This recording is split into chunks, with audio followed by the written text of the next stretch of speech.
નમસ્કાર દર્શક મિત્રો, 2024ની લોકસભાની ચૂંટણીને લઈને અમરેલીના ઉમેદવારને લઈને હાલમાં ભારતીય જનતા પાર્ટીની અંદર વિવાદ વધી રહ્યો છે। ત્યારે ઘણી બધી સીટ ઉપર ઉમેદવારો બદલવામાં આવ્યા છે અને અમરેલીની અંદર પણ આવો જ એક માહોલ છે। ત્યારે હાલમાં અમરેલીના ધારીની અંદર એક ભારતીય જનતા પાર્ટીના સભાનું આયોજન થયું હતું, જેમાં ભારતીય જનતા પાર્ટીના એક નેતાએ હાલમાં જે ભારતીય જનતા પાર્ટી અને ક્ષત્રિય સમાજ વિશે વિવાદ વધી રહ્યો છે તેને બદલે એ અગ્નિ ઠારવાને બદલે અગ્નિમાં ઘી હોમવાનું કામ કર્યું હતું। કારણ કે ભારતીય જનતા પાર્ટીના એક નેતાએ કોંગ્રેસના પરિવારવાદ ઉપર સવાલો ઉઠાવ્યા હતા અને કહ્યું હતું કે પહેલાં પપ્પા ચૂંટણી લડ્યા, પછી મમ્મી ચૂંટણી લડ્યા અને પછી બેનબા ચૂંટણી લડ્યા અને આવનારી વિધાનસભાની ચૂંટણીમાં કદાચ જમાઈ પણ ચૂંટણી લડશે।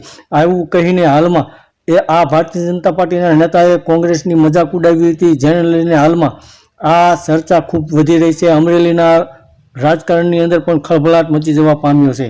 ધન્યવાદ દર્શક મિત્રો।